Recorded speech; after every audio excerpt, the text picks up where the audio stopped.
सज्जनता, सरलता और विद्वता की प्रतिमूर्ति। माननीय, नमस्कार, आदरणीय। डर और गुस्सा दो एक ऐसी चीज़ें हैं जो इंसान के लिए अभिशाप हैं। तो इन पर काबू कैसे पाया जाए? हर इंसान को किसी न किसी चीज़ से डर लगता है। किसी को अंधेरे से डर लगता है, किसी को ऊंचाई से डर लगता है, बहुत से लोगों को कॉकरोच और छिपकली से भी डर लगता है।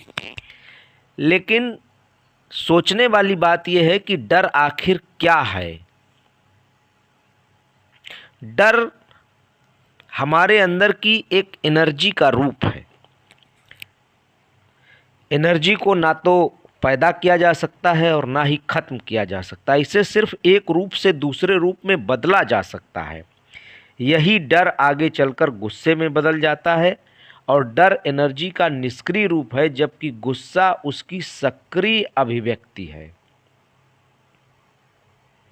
डर और लाचारी हमारी ज़िंदगी में रच बस गया है। ये बचपन से ही हमें कूट कूट कर भरा जाता है। जब बच्चे थे तो रिश्तेदार पड़ोसियों के डर से अच्छे से बोलना सिखाया गया ताकि वो मुझे जज ना कर सकें। स्कूल में देर से गए तो मास्टर टीचर के डर से डराया गया।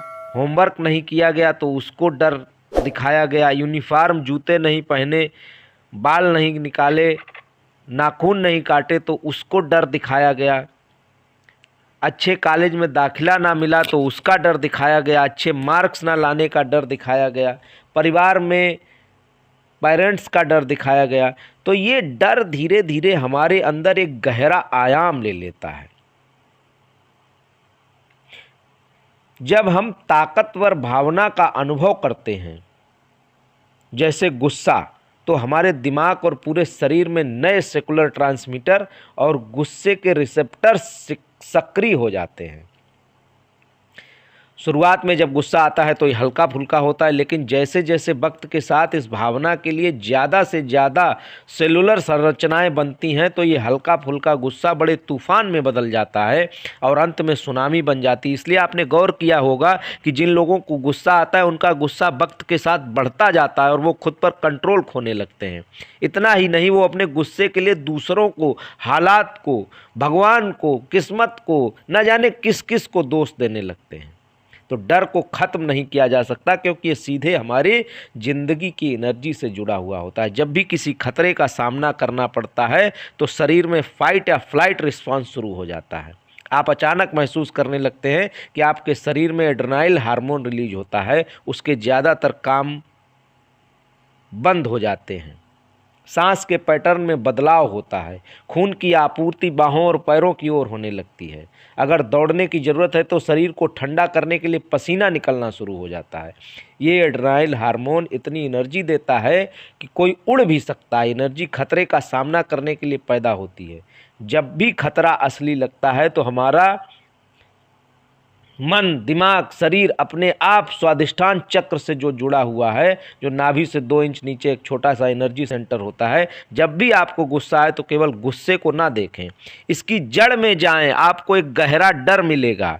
इसलिए गुस्से से निपटने के लिए हमें उसकी असली वजह से निपटने की ज़रूरत होगी, जो कि डर है। गुस्सा तो सिर्फ एक डर का लक्षण है। अगर आपको डर लग रहा है तो उस वक्त अपना गुस्सा जाहिर करें, अपने हाथ पैर झटके, अपनी एनर्जी को एक्सपेंड करें, फैलाएं, किसी और पर नहीं, सिर्फ खुद पर। आप देखेंगे कि आपका डर गायब हो जाएगा और ये गुस्से में बदल गया है। गुस्से से निपटने का एक और तरीका होता है कि डर को पहचानें, इसको स्वीकार करें और देखेंगे कि यह डर खत्म हो। जब आप अपने डर का सामना करते हैं तो आप धीरे धीरे देखेंगे कि उसमें कोई गहराई नहीं है। हमारा मन केवल उसके बारे में बार बार सोचकर उस डर को बड़ा बना रहा था। अभी आपको तय करना होगा कि आपको डर को छोड़ना है या उसको चिपके रहना है, खुद को टार्चर कराना है। जिन चीज़ों को होने से रोका नहीं जा सकता, उन पर जीत हासिल करने का एक ही तरीका है कि उन्हें स्वीकार कर लिया जाए। जब आप डर को स्वीकार करते हैं तो आप देखते हैं कि डर गायब हो गया है। जिस पल आप डर को स्वीकार करते हैं वो आपको डराने और परेशान करने की ताकत को खोने लगता है। जब आप इससे नहीं लड़ते हैं तो ये धीरे धीरे एक गहरी शांति में बदल जाता है। जितना ज़्यादा आप डर से लड़ते हैं उतना ही आप अपने डर को मजबूत करते हैं। इसलिए उससे अपना ध्यान हटा लीजिए, उसको एक्सेप्ट कर लीजिए। इसका सीधा सा मतलब है आपने उस डर से बचने के लिए अपना ध्यान कहीं और केंद्रित कर लिया है, लेकिन तब भी डर आपके भीतर रहता है और सांस लेता रहता है। डर को स्वीकार करने और उसका सामना करने से आप पर डर की पकड़ ढीली हो जाती है। जब भी आप डर महसूस करते हैं तो उससे बिना पीछे हटे उसे महसूस करें, क्योंकि डरना सही है। डर पर काबू पाने का एक और ताकतवर तरीका है कि आप जितना हो सके उस डर से गुजरने की कल्पना करें। अकेले बैठे उस सिचुएशन की कल्पना कर सकते हैं कि जो डर का कारण बनती है। अपने अंदर आने वाले डर को महसूस करें, सच्चाई के साथ उस डर का सामना करें।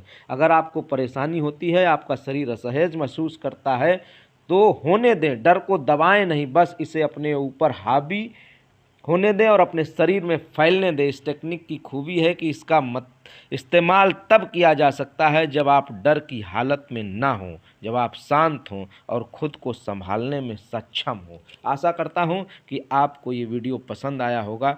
ये जीवन अनमोल है और महत्वपूर्ण बात, ये जीवन सिर्फ और सिर्फ एक है। Thank you.